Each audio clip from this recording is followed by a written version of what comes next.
Every summer through the 1970s, the best meals your family ate were cooked on the ground. A cast iron skillet balanced on a fire ring, a cooler full of whatever fit in the station wagon, and somebody crouched over the coals before anyone else was out of the tent. No stove, no counter, no clock. Just fire and whatever your family brought in a brown paper bag.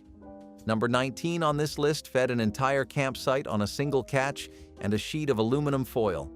And number 7 was a dish that sounds like it belongs in a kitchen, but the families who made it over an open fire swore the smoke gave it something no oven ever could. These were suppers built on the ground by people who never once needed a recipe to feed a family. Here are 30 classic campfire meals from the 1970s that vanished forever. Number 30. Hobo Dinner. You tore off a sheet of aluminum foil, dropped a fistful of ground beef in the center, and piled on sliced potatoes, onions, and carrots. Salt, pepper, a pat of butter if you had it. You folded the edges tight, set the whole packet on the coals, and walked away. 20 minutes later, the meat had browned, the potatoes were soft, and the butter had turned everything golden. Every Boy Scout troop in America knew this meal. Every church camp served it on the first night. Your mother made it in the backyard when she did not feel like scrubbing pots. The foil did all the work. You ate straight from the packet with a fork, and when you were done, you crumpled the foil and tossed it in the fire. No plate, no mess, no recipe to lose. Number 29. Campfire Chili. 1 pot, 1 spoon, 1 ring of stones. You browned ground beef in a cast iron pot over the flames, dumped in 2 cans of kidney beans, a can of tomatoes, and enough chili powder to make your eyes water.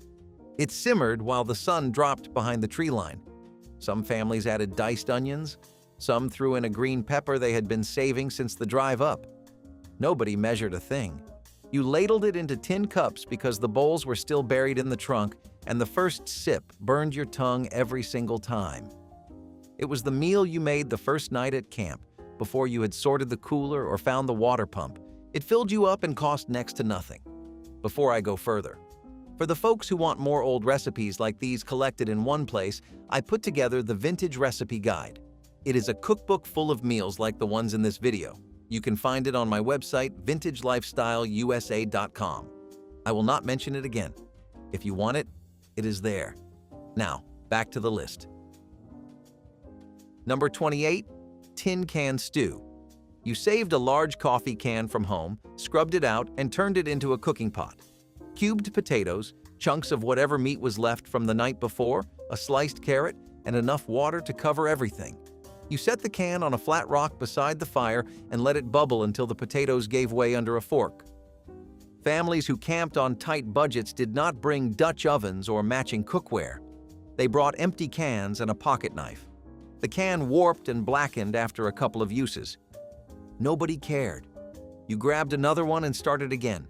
The stew was plain, the pot was free, and nobody at the campsite looked twice. Number 27. Grilled Spam on white bread. You popped the key on a can of Hormel Spam, slid the block out, and sliced it into thick pink rectangles. Each slice went flat on the grill grate over the coals and sizzled until the edges curled and turned dark brown. You laid 2 slices on a piece of white bread, maybe added a squirt of yellow mustard, and ate it standing up with one hand. It was salty and crispy and completely satisfying in a way you could not explain to anyone who had not eaten it outside. Spam was the unofficial protein of American campgrounds for decades. It did not need refrigeration, it did not go bad, and it cooked in 3 minutes. Number 26. Twist bread on a stick. You mixed flour, baking powder, salt, and a little water in a plastic bag until it formed a stiff dough. Then you pulled off a piece, rolled it into a rope, and wound it around the end of a green stick you had peeled with a pocket knife. You held it over the coals and turned it slowly until the outside was golden and the inside was still a little doughy. That was the best part. Some families dipped the cooked bread in butter. Others tore it open and stuffed it with jam. Kids fought over who got to hold the stick. The recipe required nothing that would spoil and nothing that weighed more than a few ounces in the pack. Number 25. Franks and beans. You opened a can of pork and beans, sliced 3 or 4 hot dogs into coins, and dumped everything into a cast iron pot over the fire. Some families stirred in a spoonful of brown sugar or a squeeze of yellow mustard. Others left it plain. It simmered for 15 minutes, and that was the whole meal. You served it with a piece of bread or a handful of crackers, and every kid at the campsite ate it without complaint. It was not a recipe anyone wrote down. It was just something you did with what you had, and the fire gave the beans a smoky sweetness that a kitchen stove never managed. There is something about cooking over fire that changes the way people act. Nobody sat in a camp chair and read a magazine while supper was on in 1975. The fire was the center of the evening. Your father stood over the grate with a pair of tongs and a can of beer. Your mother handed him foil packets and told him which side was up. The kids fed sticks into the flames, and the dog waited under the picnic table for something to drop. Nobody was in a hurry. The meal took as long as it took, and the fire decided when it was done. There was no timer, no temperature dial, no second opinion. You watched the coals, and you learned to trust your hands. That kind of patience does not come from a recipe book. It comes from sitting still long enough to let the heat do the work. Number 24, Dutch oven pot roast. You needed a cast iron Dutch oven with a flat lid and a 3-pound chuck roast. You seared the meat in the pot over the fire, then tucked potatoes, carrots, onions, and a cup of water around it. You set the lid on top, shoveled coals underneath and on the lid, and walked away for 2 hours. When you came back, the roast fell apart with a fork. The Dutch oven was the heaviest thing in the car, and whoever packed it complained every trip. But nobody complained when supper came out of it. That roast fed 6 people with nothing but time and patience, and the leftovers went into sandwiches the next morning. Number 23, foil-wrapped corn on the cob. You peeled back the husk, rubbed the ear with butter and salt, wrapped it tight in aluminum foil, and set it directly on the coals. 15 minutes later, you pulled it out with tongs and peeled back the foil, and the kernels were blistered and sweet and faintly charred in a way that boiling water never produced. Some people left the husk on and soaked the whole ear in the lake first.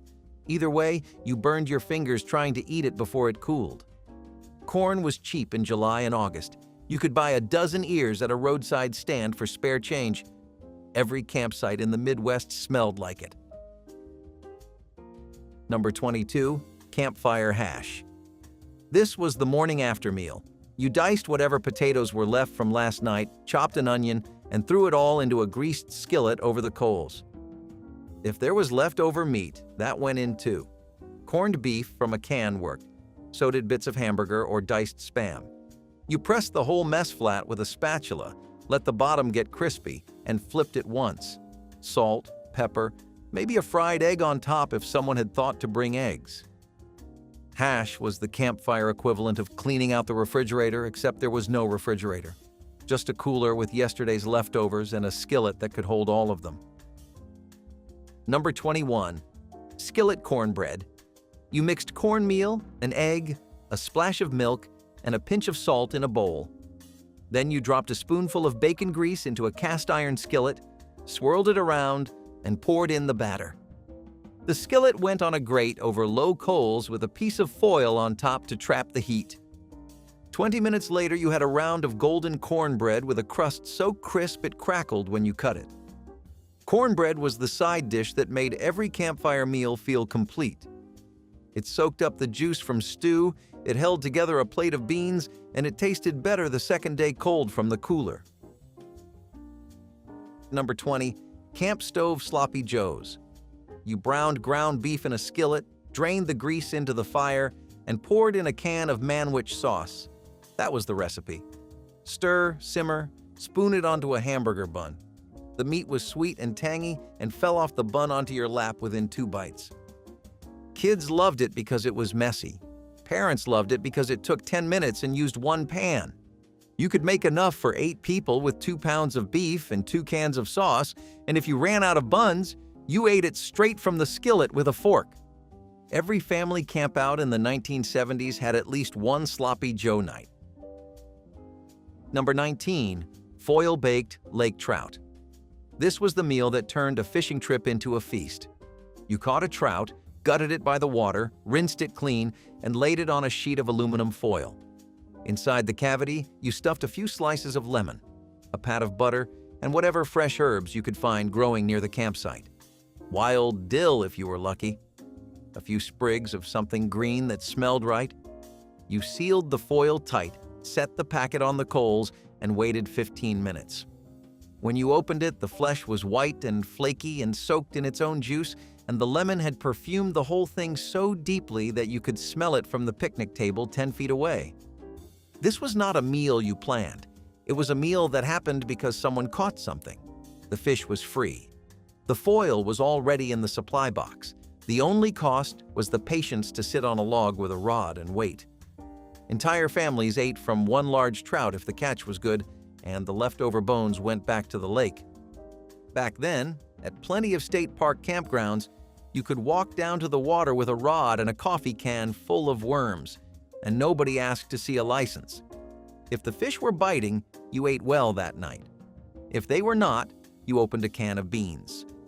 That was the system, and nobody questioned it.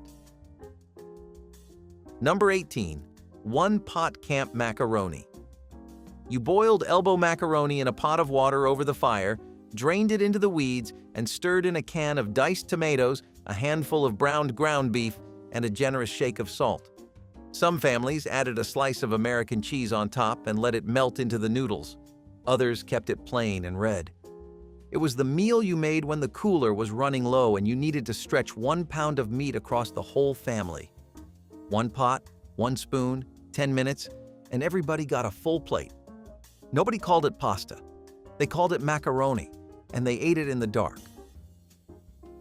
By the early 1980s, the recreational vehicle had changed everything. Campgrounds added electrical hookups, and families started bringing microwaves, toaster ovens, and propane stoves that folded out like kitchen ranges.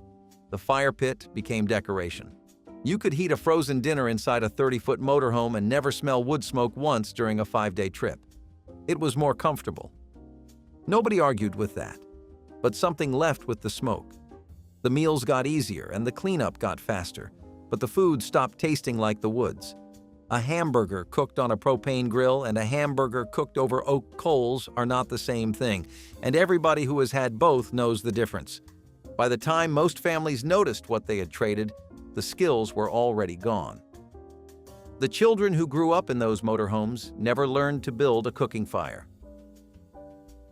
Number 17. Campfire hamburgers. You shaped ground beef into thick patties by hand, set them on a grill grate over white-hot coals, and flipped them once. No seasoning beyond salt and pepper. The fat dripped into the fire and flared up, and that char was the flavor. You served them on soft white buns with a slice of raw onion and a smear of ketchup. Nobody asked how you wanted it cooked.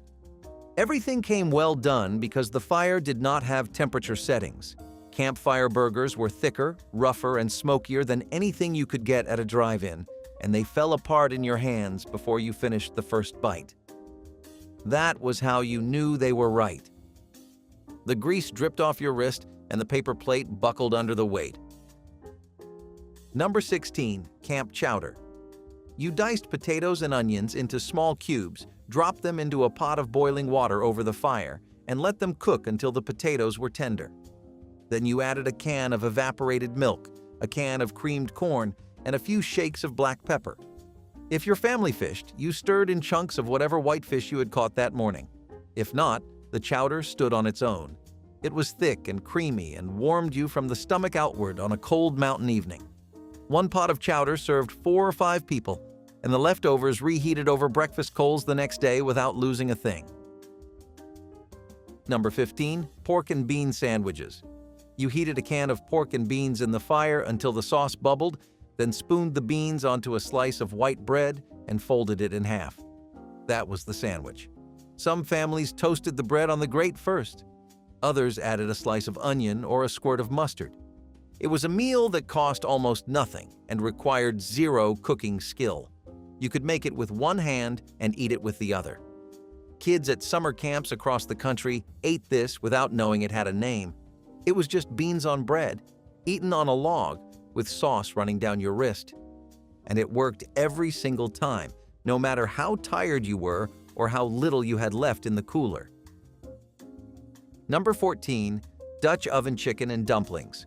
This was the meal that took half the afternoon and fed everybody twice. You started with a whole chicken cut into pieces. It went into the Dutch oven with water, salt, pepper, a chopped onion, and a few stalks of celery. You set the pot over a bed of coals and let it simmer for at least an hour until the chicken was falling off the bone. Then you mixed up a simple dumpling dough, flour and baking powder, and a little milk, and dropped spoonfuls of it on top of the broth. You put the lid back on, piled fresh coals on top, and waited 20 more minutes. When you lifted that lid, the dumplings had puffed up white and soft, the broth had thickened into something close to gravy, and the smell carried across the whole campground. Other families wandered over. That always happened with this meal. Somebody smelled it from 3 campsites away and drifted toward your fire with an empty bowl and a question. You fed them, because that was what you did. There was always enough. The Dutch oven was generous that way. 1 chicken stretched into 10 or 12 servings when the dumplings swelled, and nobody left the table saying they needed more. This was the meal mothers made when it rained all day and the kids were restless.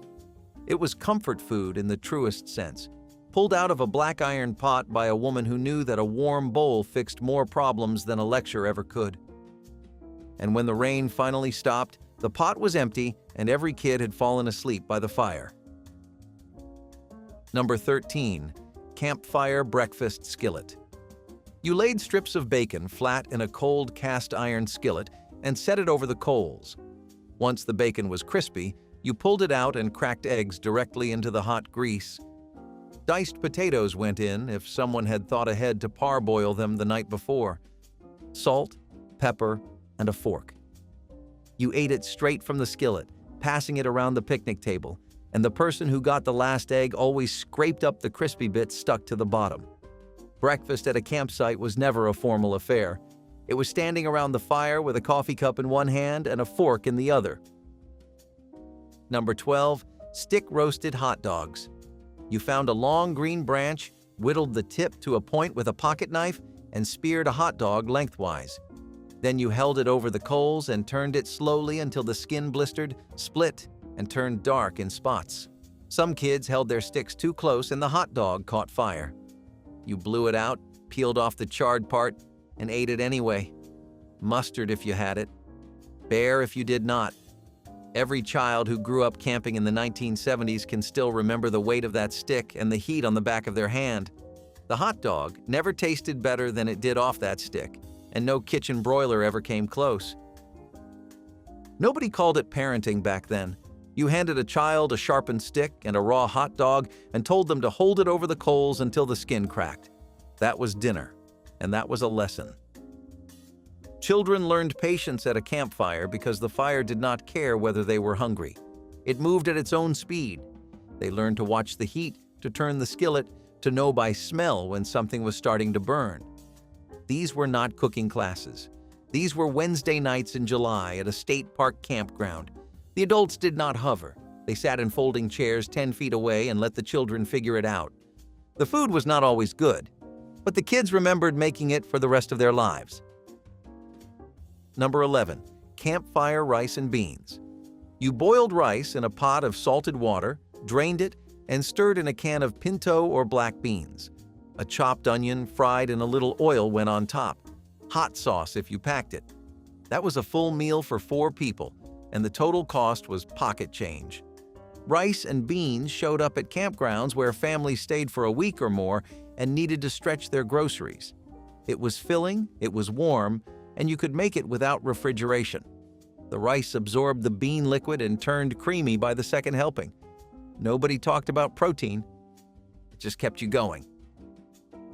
Number 10. Foil-wrapped baked potatoes. You scrubbed a large russet potato, poked it with a fork, wrapped it in 2 layers of aluminum foil, and buried it in the coals. 45 minutes later, you dug it out with a stick, peeled back the foil, and split it open. The inside was fluffy and steaming and tasted like wood smoke. Butter, salt, and sour cream if the cooler was still cold. Some families buried 6 or 8 potatoes at once and ate them as side dishes over 2 days. The potatoes that cooked closest to the hottest coals came out with a dark, crispy skin that crackled like parchment. That skin was the best part, and the adults always got it first. Number 9. Cast iron fried catfish. You caught it from the river or the lake, filleted it on a flat rock, and dredged the pieces in seasoned cornmeal. The skillet went over high heat with an inch of vegetable oil. When the oil shimmered, you laid the fillets in and did not touch them until the edges turned golden. You flipped once. The cornmeal crust was crunchy and the fish inside was white and tender and tasted like the water it came from. Fried catfish over a campfire was a southern tradition that stretched across every state with a warm river. You ate it with your fingers and threw the bones in the fire. The grease popped in the coals, and the smell carried downriver to the next campsite. Number 8. Camp Stroganoff. You browned strips of beef in a skillet, added sliced onions, and stirred in a can of cream of mushroom soup with a splash of water. While that simmered, you boiled egg noodles in a separate pot. You poured the sauce over the noodles and served it on paper plates. It was heavier than most campfire meals, and it stuck to your ribs on a cool evening. The cream of mushroom soup did all the work that a real stroganoff would have needed sour cream and stock to do. Nobody at the campsite knew the difference, and nobody asked. A can of soup, a pound of beef, a bag of noodles. That fed a family and left enough for seconds. The noodles soaked up the sauce overnight, and the cold leftovers tasted even better the next morning straight from the pot. Number 7. Campfire meatloaf and foil. This was the meal that had no business working outdoors, but it did. You mixed ground beef with breadcrumbs, an egg, ketchup, diced onion, and salt and pepper in a bowl at the picnic table. Then you shaped it into a loaf on a double layer of heavy-duty aluminum foil, folded the foil into a sealed tent, and set the whole thing on a grate over medium coals. It cooked for about an hour, and you turned the packet every 15 minutes to keep the bottom from burning. When you opened the foil, the meatloaf had firmed up, the ketchup had caramelized into a glaze on top, and the juices had pooled in the bottom of the foil like gravy. You sliced it right there on the foil with a bread knife. Some families added a layer of bacon around the outside before wrapping it. The bacon rendered down during cooking and basted the whole loaf from the outside in.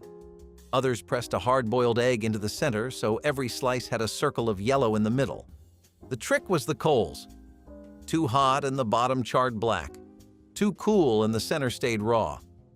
You needed a steady, even bed of white-gray coals, the kind you only got after the fire had been burning for a good hour.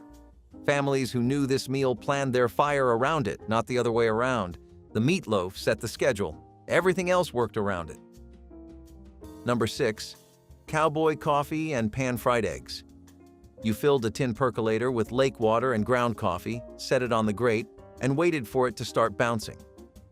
While the coffee brewed, you cracked eggs into a greased skillet over the coals. The whites set fast on the hot iron, and the yolks stayed runny.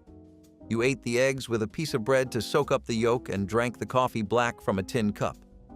Breakfast was done in 10 minutes.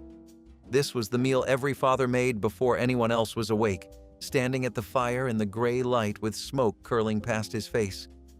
By the time the kids crawled out of the tent, the coffee was ready and the skillet was already cooling on a rock. Number 5.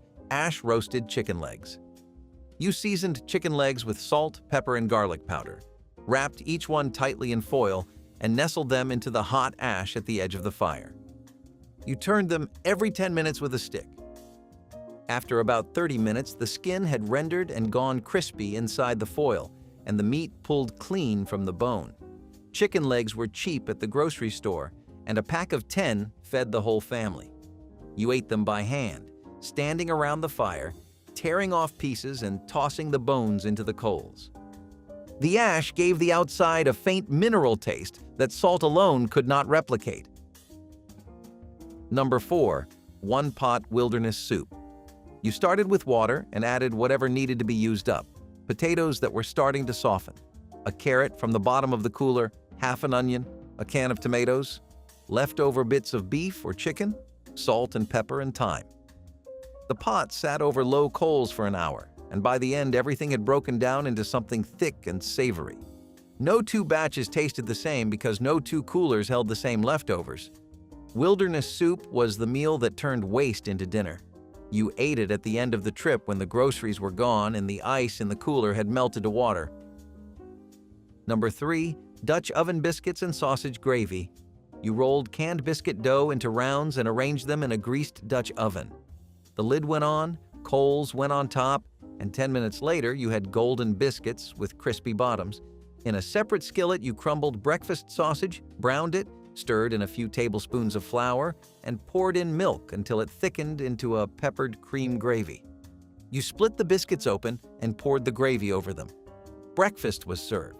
This meal came from the same families who made it every Sunday morning at home, and they saw no reason to stop making it just because they were sleeping in a tent. Number 2. Hunter's stew. You cut venison or whatever game meat was available into chunks, browned them in a Dutch oven, and built the stew around them. Potatoes, turnips, wild onion if you found it, a bay leaf, water from the stream. It cooked low and slow over a small fire for 2 or 3 hours, and the meat turned tender enough to cut with a spoon. Hunter's stew belonged to the men who camped to hunt, not to vacation. It was fuel, not presentation. You ate it at dusk, sitting on a log, watching the fire burn down. The broth was dark and rich and tasted like the woods themselves. Nobody seasoned it much. The smoke and the wild onion did the work. Number 1. The everything pot. The last night of the trip, you put the big pot over the fire and everything went in. Leftover beans, a can of tomatoes, whatever rice or noodles were in the supply box, bits of sausage, half an onion, a potato cut into coins. You added water and salt and let it cook until it became something. Nobody planned this meal. It built itself out of everything the trip had left behind. It was never the best thing you ate that week. But it was the meal that meant the trip was ending, and everybody sat closer to the fire to eat it. You scraped the pot clean because there was nothing left for tomorrow. That last bowl tasted like every day you had just spent outside, and you carried it home in your memory longer than any other meal on this list. S'mores were something that existed alongside those sausages, though, and they are actually much older than you would think. Despite first appearing in the Girl Scouts of America handbook in 1927, these became a massive hit with grandfathers all over the South and America in general. Now, the locals still did make s'mores before this recipe ever dropped, but this was considered its first step into the mainstream of America's culinary scene. If you were tired after spending a long day trekking in the woods and watching your step, some s'mores and graham crackers were just the thing to put you right back in your mood. If nature itself alongside family was not already doing that, bet you didn't think they came from the Girl Scouts of all places though, right? Number 23. Venison stew. In camps near good hunting ground, deer meat showed up regularly through fall and winter. The cook cut it into cubes, browned it hard in a Dutch oven with lard, then added potatoes, carrots if the supply had them, onions, and water. Venison stew cooked slow and quiet all afternoon on the back of the stove. The meat was leaner than beef and tougher if you rushed it, but given enough time it fell apart the same way and the broth took on a wild, deep flavor that beef could never match. Some cooks added a splash of vinegar to cut the gamey taste. Others left it alone and let the men decide for themselves whether they liked it. Soup-stuffed meat rings were a clever but unusual way to stretch ground beef into something that felt bigger than it really was. The recipe had you form beef into donut-shaped rings, spoon condensed soup into the center, and then bake until the whole thing set. Sometimes mashed potatoes were piped around the edges to make it look more appealing. Families loved the visual trick because it looked like a hearty centerpiece while really being very frugal. The soup filling usually doubled as both flavor and sauce, making each slice of meat ring taste like a full dinner. This was the kind of recipe that filled community cookbooks during the 1950s because it maximized every bit of meat while keeping costs down. Still, the odd shape and texture never made it a long-lasting favorite. As beef became more affordable and tastes shifted, the soup-stuffed meat ring quietly vanished from American kitchens. Is any venture out into nature's lap truly complete without some campfire chili? crushed tomatoes, black beans, and some chicken or beef broth can go a long way as far as comfort food in the middle of nowhere is considered. Chili was next to air in the outdoors actually in terms of importance because it did so much for you, especially by giving you your energy back. By the way, you can make these in a Dutch oven too, provided you know how to manage the heat on the campfire. In fact, everything about the dish from the sautéing of the onions to the slow cooking of the meat is done in the oven. The end product is a very comforting, relaxing, and spicy meal that wakes you up and gets you warm in those frigid nights where the temperature drops lower than you are used to. Plus, chili just tastes a lot better out in the woods for some reason. Maybe it is a placebo? Let us know if you have ever tried it while camping. Number 26, Camp Hash. Leftover roast from the night before got chopped fine with a cleaver on the butcher block, mixed with diced potatoes and onion, pressed flat into the biggest skillet in the kitchen, and fried hard in lard until the bottom turned into a dark crust you could tap with a fork and hear it ring. The cook flipped the whole thing like a giant pancake. If it held together, the crew cheered. If it broke apart, nobody cared because it tasted the same either way. Hash was the Monday morning meal in most camps because Sunday supper always left behind enough meat to fill the pan. It was the cook's way of saying nothing goes to waste in this kitchen. Cream of mushroom pizza squares were pitched as sophisticated cocktail party food, but in reality they were little more than pantry snacks dressed up. You started with squares of white bread, spread on a mixture of cream of mushroom soup and shredded cheese, then baked them until golden. The result was a finger food that was crispy, gooey, and surprisingly satisfying for guests nibbling between highballs. They were cheap to make, could be assembled quickly, and felt just fancy enough to serve at parties. This recipe became a hit in suburban entertaining culture because it offered something beyond chips and dip, but did not break the bank. Still, the heavy reliance on canned soup and processed cheese meant it dated quickly as party foods evolved. By the late 20th century, people had moved on to fresher options, and these little squares disappeared from circulation.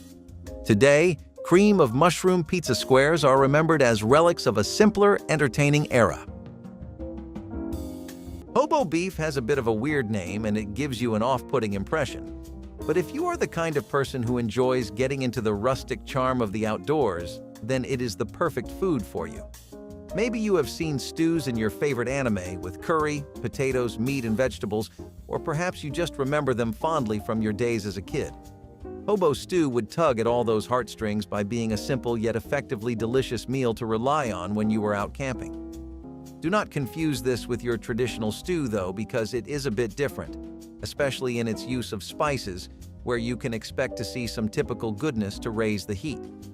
It just uses some green beans, hot peppers, tomato soup, and beef broth, as well as potatoes and onions, whatever kind of toppings you think will really work. As always, our cooking is done via coals and a Dutch oven, and it is left to simmer for quite a while to really absorb the flavor.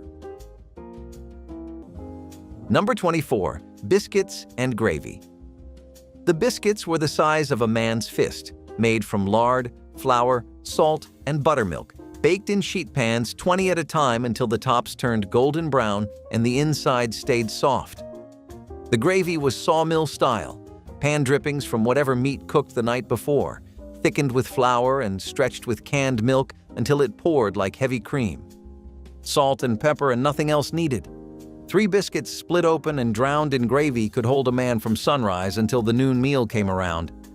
In some Great Lakes camps, this was served every single morning alongside the eggs, and nobody ever tired of it. The cookhouse was the only warm building in a logging camp that stayed lit from 3 in the morning until 9 at night. It smelled like wood smoke and lard and coffee that had boiled too long. A man could hate the foreman, hate the cold, hate the work, and still come back the next season if the cook was good. That is what food meant in a place like that. Not nutrition, not pleasure, loyalty. The cook understood something modern food culture forgot. When a man works 14 hours in freezing weather with a tool that could kill him, the meal at the end of that day is the only promise the outfit ever kept. Super burgers were the kind of dish that could only come from the mid-century kitchen when convenience cooking was booming and families wanted meals that stretched every dollar. The recipe was as simple as it was strange. You took ground beef, mixed it with a can of condensed Campbell's soup, spread it across split buns, and then baked them until the meat set and the tops bubbled. They were open-faced burgers that looked a little off, but somehow satisfied when money and ingredients were running thin. Kids loved them because it felt like fast food, while mothers loved them because the soup did the heavy lifting with seasoning. It was also a budget trick since the soup made the beef go further and added bulk that kept bellies full. While the Superburger has disappeared from cookbooks and most memories, it stands as a reminder of how much creativity and compromise went into everyday meals in the 1950s and 1960s. They were quirky, cheap, and surprisingly comforting for what they were. Remember those Looney Tunes cartoons where the coyote was always cooking something on a fire in a pot? He was probably whipping up a batch of Dutch oven biscuits. Now you might be thinking what a Dutch oven is because it sounds special, but it actually really is not all that complicated. Ovens like these are just cooking pots with tight lids and thick walls made out of seasoned cast iron, aluminum, or ceramic. What they are, though, is incredibly perfect for camping because you can make just about anything you would need a real oven for with this and some hot coals, and that includes the best campfire biscuits you have ever had. Missing home in your tent because of all the snacks you could munch on? Fear no more, because if you ask your grandpa about this, we bet he will be able to tell you how to get and work one of these, as well as show you some baking skills you did not know he had. Number 29. Slab bacon and eggs. Not strips. Slabs. The camp cook cut bacon a 1/4 inch thick right off the side, laid it across a griddle the size of a door, and cracked eggs by the dozen into the grease that pooled around the edges. A man got 4 eggs minimum and enough bacon to cover his whole plate. There was no toast because bread was reserved for lunch pails going out to the landing. The bacon fat went into a tin bucket beside the stove and came back in everything else that week. Fried potatoes, gravy, biscuits, even the beans got a spoonful. Nothing in that kitchen existed by itself. Every meal fed the next one. Cheeseburger soup bake was one of those dishes that tried to bring the diner favorite into the oven without much fuss. It stacked layers of ground beef, tomato soup, pasta or biscuit dough, and melted cheese together until it resembled a lasagna gone American. The idea was that you could have the rich flavor of a cheeseburger in a single casserole dish, and mothers loved it because it fed a crowd while using only pantry staples. The soup added tang, the cheese added comfort, and the beef made it filling enough to pass for dinner even with smaller portions. Campbell's marketed it as a new family favorite, but in truth it was more of a novelty than a tradition. While children were often thrilled by the gooey layers, adults found it heavy and repetitive after a few tries. As frozen lasagna and frozen pizzas began filling freezers, the cheeseburger soup bake faded into the background. Still, it showed just how inventive cooks became with soup cans. Cornmeal mush was already becoming insanely popular due to the rationing efforts and the budget-friendly grocery lists of the 20th century following both the wars. But when people started to fry their mush, then we really started having fun as a nation. Cornmeal mush was not really the most beloved of dishes. People would often eat it out of necessity. However, this Midwest classic, especially appreciated amongst Amish communities, filled many stomachs in its heyday and continues to be remembered by our elders as one of the ultimate meals of their time. Some wide slices of mush, melted butter, and a hot fire burning it until it is just the right amount of crispy and golden. If you take some butter along with you while camping, though it might seem unnecessary, using it as a topping can add a delicious touch to your meal. Number 22. Lumber camp beans. Baked beans were the backbone of camp cooking across every timber region in the country from Maine to Oregon. Navy beans soaked overnight in cold water, then went into a deep cast iron pot with chunks of salt pork, dark molasses, dry mustard, and onions sliced thin. The pot sat in the oven or beside the stove for the better part of a full day. By supper time, the beans were dark, sweet, thick enough to eat with a fork, and the salt pork had melted into the mass until you could not tell where the meat ended and the beans began. Every cook had a slightly different recipe, and every cook believed his was the best in the territory. In some camps, the men judged a new cook entirely by his first batch of beans. If the beans were good, the rest would follow. If the beans were bad on the first night, men started asking around about openings at the next camp down the road. The pot was never fully empty. As soon as one batch came out, the next went in to soak. Beans with bread was breakfast. Beans with salt pork was dinner. Cold beans from the pot was what a man ate standing up if he came in late from the landing after dark. The cost of a full pot was next to nothing, and the calories it produced fueled more board feet of timber than any other single dish in the history of American logging. The bean pot was the heartbeat of the camp kitchen. If it stopped, everything else did too. Campbell's chili con. Carn dip was one of those party recipes that briefly exploded in popularity before fading completely. This dip was made by combining tomato soup, chili powder, shredded cheese, and sometimes canned beans into a bubbling hot bowl served with crackers or chips. It was marketed as a Tex-Mex-inspired dish during the post-war fascination with regional American foods. The appeal was simple. It was cheap, easy, and could feed a whole gathering without much effort. For housewives juggling social get-togethers, this was a godsend because it looked hearty, but required only pantry staples. Unfortunately, the flavor did not live up to the hype. It often came out thin, overly tangy, and lacking the rich body of real chili or queso dips. Still, for a brief moment, it was the centerpiece of many card nights and church potlucks. As palates expanded and authentic dips became more common, Campbell's chili con carne dip quietly vanished from the party table. Popular in places like Maine, beanhole beans were no stranger to being a staple of camping cookout sessions all over. One of the most popular kinds of beans to use in Maine was Marfax beans, and in eras like the 1920s to 40s, it was really common to use molasses with them too. The pot would be buried several inches deep in the ground, resting on a hot base of coals and fire, and some people would go the extra mile by putting in stuff like brown sugar or maple syrup. People had their own fixed sets of sweeteners to add to the already natural flavor of the baked beans, kind of like an enhancement.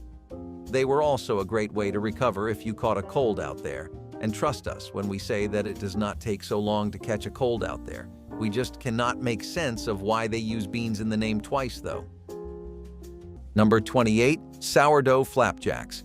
Every camp cook kept a sourdough starter going year-round. Some of those starters were years old, carried from camp to camp in a crock wrapped in a wool blanket to keep it from freezing on the wagon ride. The flapjacks came off the griddle the size of a dinner plate, golden and slightly sour, stacked 5 or 6 high on a tin plate. Butter and cane syrup went on top. A man could eat a dozen before his first shift and think nothing of it. The starter was the cook's most prized possession. Lose it in winter and you had no leavening until spring supply came through. Some cooks slept with the crock beside them on cold nights just to keep the cultures alive. Souped-up pancakes were another quirky Campbell's experiment that turned heads in the 1950s and 60s. The base recipe was just like any normal pancake mix, but instead of using plain milk, you stirred in condensed tomato soup. What came out of the skillet were bright orange pancakes with a tangy aftertaste that baffled many first-timers. They were often served with savory toppings like cheese or ham instead of syrup, which gave them a strange in-between identity. Some families swore by them as a breakfast change-up, while others tried once and never looked back. The marketing behind them leaned on the "add a vegetable to breakfast" line, suggesting that soup could make flapjacks healthier and more substantial. The reality was that most people could not quite reconcile the sweet tang of soup in their morning stack. Still, souped-up pancakes were remembered fondly by a few who liked to experiment, and they vanished from cookbooks once the novelty wore off. You might be thinking this sounds pretty pre-planned, so what if you wanted to really go into the wild survivor style? You would simply toss out the packaged and canned food and rely on the catch of the day. Now that the rivers of America would be filled with all kinds of maritime delicacies as a blessing of nature and God, but do not fish those lakes dry. That is right. Back in the 20th century, fishing was less a hobby and more a basic life skill that people knew. Sure, you always could unwind pretty well next to the lake waiting for something to bite, but you also could save a lot more money and have a pretty healthy and tasty meal at the same time if you brushed up on your fishing. Nothing like some fresh, largemouth black bass, trout, or panfish, along with basic seasonings to truly put you in that camping vibe. Number 27, boiled beef and potatoes. Nothing fancy about this one. A shoulder or a chuck roast went into the biggest pot in the cookhouse with whole peeled potatoes, salt, and water drawn from the creek. It boiled for hours while the cook did everything else. The meat pulled apart with a fork, and the potatoes soaked up enough beef fat to taste like something far more complicated than they were. Served on a tin plate with a ladle of the cooking broth poured over everything. In camps where fresh vegetables were scarce through winter, this was Tuesday, Thursday, and sometimes Saturday. The men ate it without complaint because they understood the shelves were bare and the cook was doing what he could with what he had. Soup topper hot dogs were another one of those recipes that could only come from an era obsessed with stretching cheap proteins. The process was simple but unusual. Line hot dogs in a pan, cover them with condensed vegetable soup, sprinkle on breadcrumbs, and bake until bubbling. The result was a cross between a casserole and a main dish that promised to turn ordinary hot dogs into something hearty. Parents leaned on this recipe when they needed to feed children with very little time or money. Campbell's pushed it as a fun way to make vegetables more palatable, since the soup would coat every bite with flavor. Children were less convinced, often scraping off the topping to get to the hot dog underneath. Still, it lingered long enough to become a regular entry in community cookbooks before vanishing. Today, soup topper hot dogs stand out as one of those quirky yet earnest attempts to dress up the most basic American staple. Let's talk a little bit about the catches of the day and what we could expect, such as the reliable and aromatic grilled trout. Also, as you will find out just in a bit towards the end of the list, this goes great with some bread options too if you like having your protein with a bit of carbs. Just the simplest of things would turn your camping night into a 5-star dining in the lap of Mother Nature's luxury. Olive oil, lemon juice, and a small clove of garlic would elevate a freshly grilled trout over the fire into a meal that would keep you coming back for more and more. Some people do more than just make it over an open fire and bring their entire grills along with them, in which case you can enjoy grilled trout stuffed with herbs and flavorings too. Lightly charred and crisp, trout is a famous dish that has been consumed since the 17th century all over America. Number 25, split pea soup. A ham bone and a bag of dried split peas could feed 40 men and still leave enough for tomorrow's lunch. The soup cooked all day on the back of the stove, thick enough to hold a spoon upright by supper time. Chunks of ham fell off the bone and disappeared into the green mass. Black pepper, a bay leaf, and nothing else. Loggers ate it with sourdough bread torn off in chunks and dropped straight into the bowl until the bread turned soft and the soup coated every piece. It was one of the few meals that tasted better the second day, which made it perfect for a camp cook working alone with no help and no breaks. The soup can omelet was a recipe that showed just how far mid-century cooks would stretch a single egg. The method was simple. Beat eggs, stir in half a can of cream soup, and cook it like a custardy omelet. The soup acted as filler, giving the illusion of more eggs while also adding a creamy texture. It often used cream of mushroom, cream of chicken, or cream of celery, depending on what was available. The result was a heavy, rich omelet that was more casserole than breakfast plate. Families embraced it because eggs could be scarce or expensive, and soup was cheap and plentiful. It was also versatile enough to throw in leftover vegetables or bits of meat. Despite its practicality, the soup can omelet never quite earned lasting affection because it was too dense and bland compared to a normal omelet. By the 1970s, it had mostly disappeared from cookbooks, surviving only as a quirky food memory. So this next one is a bit of a doozy, and it involves bacon and eggs in a bag. People would cut the bacon in half and place it within the bag, but first, they would need to spray cooking spray all over the bag to ensure it acts as a proper container. Cannot have your precious bacon tasting like sour, damp paper now? You just crack the eggs on top of the bacon, fold the top of the bag, and then cook it. Some salt, black pepper, and garlic would turn the bacon into a delicacy rather than the breakfast you were used to waking up to. The next step would involve cracking some eggs on the bacon. Then, to seal the deal, you just fold the bag and use a tripod or a stick to cook it over the fire. Pretty convenient, right? It is a neat new take on the classic bacon and eggs, and it tastes better this way according to regular campers. Number 21. Fried salt pork and potatoes. Salt pork was the cheapest protein a camp could buy in bulk. It came in barrels and kept for months without refrigeration. The cook sliced it thin, fried it crisp in its own fat, then cooked sliced potatoes in the rendered grease until they turned golden and slightly translucent. That was the whole meal. Sometimes a raw onion sliced on the side for sharpness. The salt from the pork seasoned everything it touched, and the fat gave the potatoes a richness that butter alone could never achieve. This was a supper a man could eat in 5 minutes flat and feel full for the rest of the night. Tomato soup popsicles might sound like a prank today, but back in the 1950s, they were actually promoted as a wholesome treat. The idea was simple. Take condensed tomato soup, dilute it slightly with milk or water, freeze it in molds, and present it as a healthy snack for children. In a world where dessert was often rationed or costly, these frozen soup pops were pitched as a way to get vegetables into children while giving them something sweet and cool for summer. Of course, anyone who tried one quickly realized that cold tomato soup on a stick was not exactly a crowd pleaser. Still, Campbell's leaned into the health angle and even printed variations in promotional cookbooks. Parents bought into it for a while, trying to sneak nutrition into dessert time, but the idea faded fast once children figured out the trick. Today, tomato soup popsicles survive only as one of those oddball vanished recipes that makes you wonder how far advertising could push families. No way can we discuss camping and not bring up roasted hot dogs. Sausages toasted to perfection amidst a natural fire in the openness of the wild, with no light to pollute the sky and nothing but a stick to eat them with, create a truly authentic camping experience. It was as bare bones of an experience as you could have, but it was packed with heart and soul for some reason.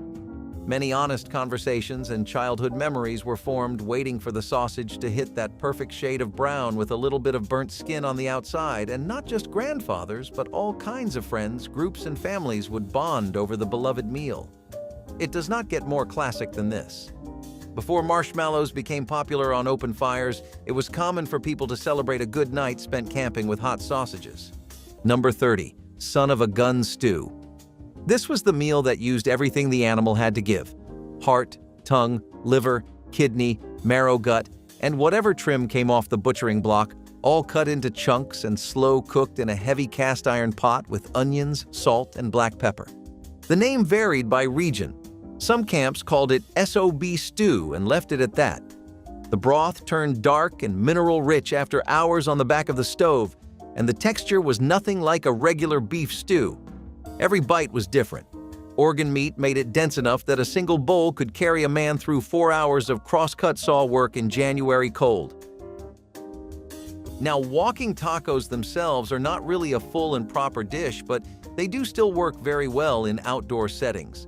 They get their name from how easy it is to walk around with these and snack on them, and you kind of want to stock up on stuff like that on your camping trips. The taco part comes from the wide variety of garnishes, which can range from different meats or vegetables like guacamole.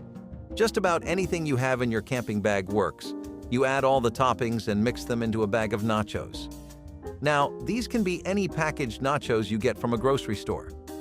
The wood-fire beef and additional vegetables give the plain, crunchy, hard shells a lot more flavor, making this the perfect camping snack. An old camping trick is to always keep a lemon with you to flavor your trout, but luckily, a bit of lemon juice will also amp your walking tacos up. So do not be afraid of experimenting during your trip. Soup gel. O-cubes were one of the most notorious experiments to come out of mid-century Campbell's recipe books. They combined unflavored gelatin with beef or vegetable consommé, creating firm cubes of savory jelly that could be served as salads or appetizers. The logic was that gelatin molds were fashionable and soup could be a shortcut to flavor. The result, however, was off-putting to most. They wobbled like a dessert, but tasted like cold broth, confusing the senses of anyone who tried them. Some versions added chopped vegetables or meats inside, which only made them stranger. These were heavily marketed as elegant buffet fare, but never really caught on outside a handful of adventurous households. While gelatin salads with fruit or sweet fillings thrived, The savory soup versions quickly faded into obscurity. Today, soup Jell-O cubes are often mentioned in lists of the oddest vintage foods, and for good reason. Since the theme of this list seems to be food that makes the fire feel warmer, the air feel fresher, and the night so much better, it would be wrong to not mention campfire potatoes. These are not so different from your usual baked potatoes, but adding hot coals and leaving them buried in there with the coals for around 30 to 60 minutes. You had to keep some foil on hand though, because cooling them took a while, and preserving them was another matter entirely. Be a massive waste to spend an hour waiting only for your potatoes to catch dirt or something else that the wilderness is prone to. Some people had a habit of poking the potatoes with forks to add some air and make them more tender. And we will definitely be trying that at the next campfire. How about you? Upside-down tomato pie was a Campbell's spin on the popular upside-down dessert trend of the mid-century. Instead of pineapple or cake, this recipe featured a savory pie where the filling was condensed tomato soup and vegetables topped with pastry dough. You baked it crust side up, then flipped it over to serve. The result was a savory pie that looked novel and was often used as a conversation piece at dinners. It was affordable and easy since the soup base took care of seasoning and moisture. While clever in design, it never really won hearts.